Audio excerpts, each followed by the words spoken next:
오늘의 말씀은 사복음서 16번째 말씀으로 예루살렘으로 올라가시는 예수님과 성전에 들어가셔서 하신 일에 대한 내용의 말씀입니다.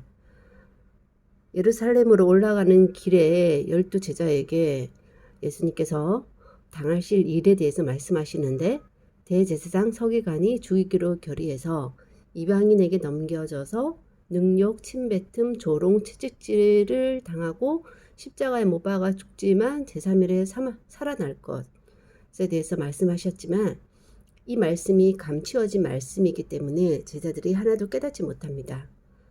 그리고 세베대의 아들의 어머니 또는 세베대의 아들인 야고보와 요한이 요구하는 것에 대한 말씀이 있는데, 주의 영광 중에 하나는 주의 우편에 하나는 주의 좌편에 앉게 하소서 했을 때 예수님께서는 너희가 구하는 것을 알지도 못한다.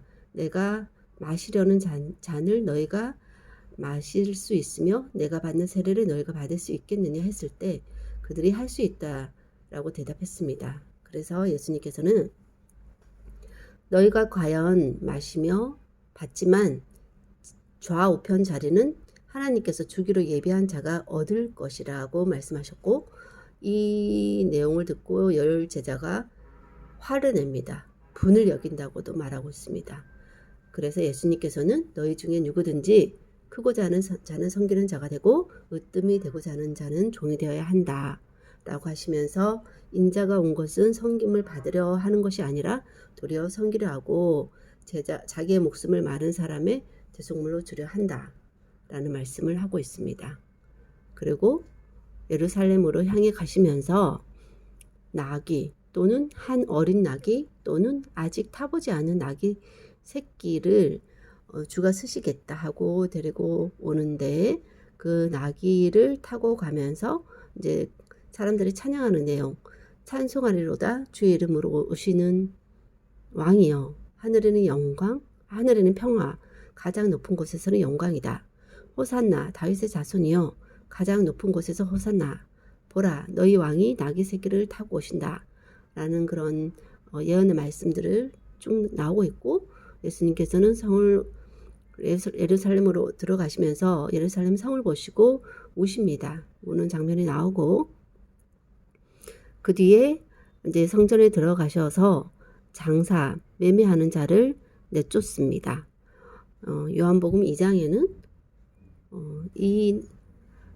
이때인지는 모르겠지만 하여튼 성전을 깨끗게 하시는 그런 내용의 요한복음 2장에 나오는 내용에는 노끈으로 채찍을 만든 것까지 나오고, 그래서 돈 바꾸는 자의 상과 비둘기 파는 자의 의자를 둘러엎고, 또 아무나 물건 가지고 성전 지나다님을 허락하지 않습니다.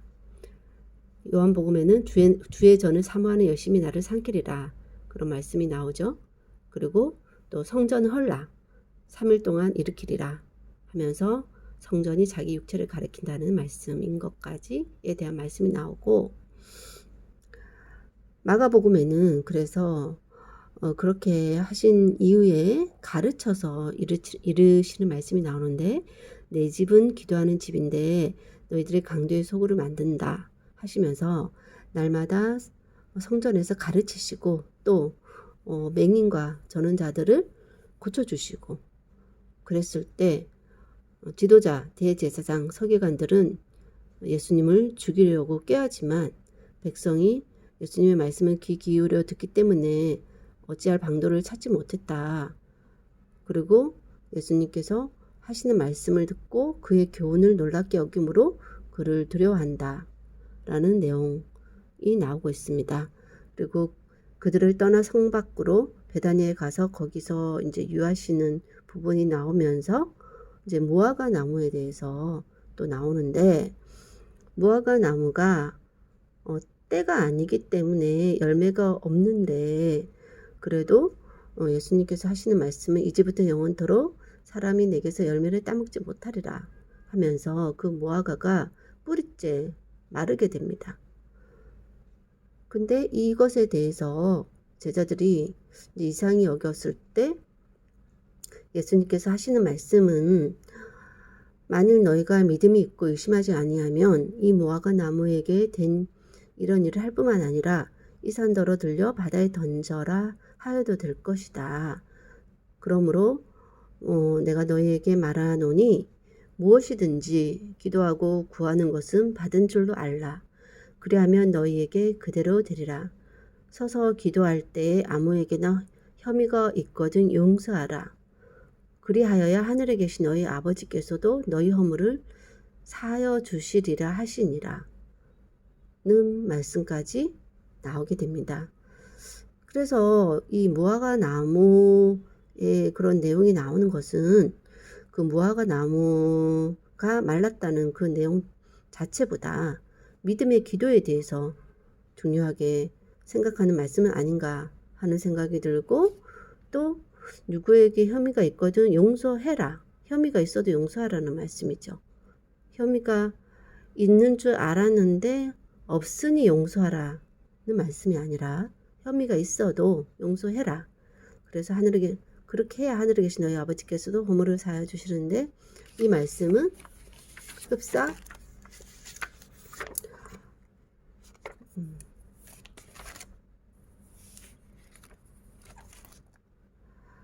헤아리는 헤아림으로 헤아림을 받을 것이고, 있는 자는 받을 것이고 없는 자는 그 있는 것까지 빼앗기리라.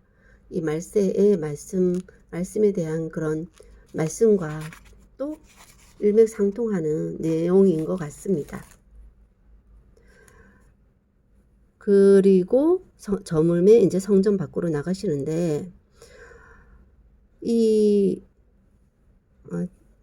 지도자 대제사장 서기관들이 예수님을 죽이려고 했지만 백성들의 그런 동조 없이는 예수님을 또 그들도 죽일 수 없었다라는 거 다시 한번 생각이 들고, 즉 예수님은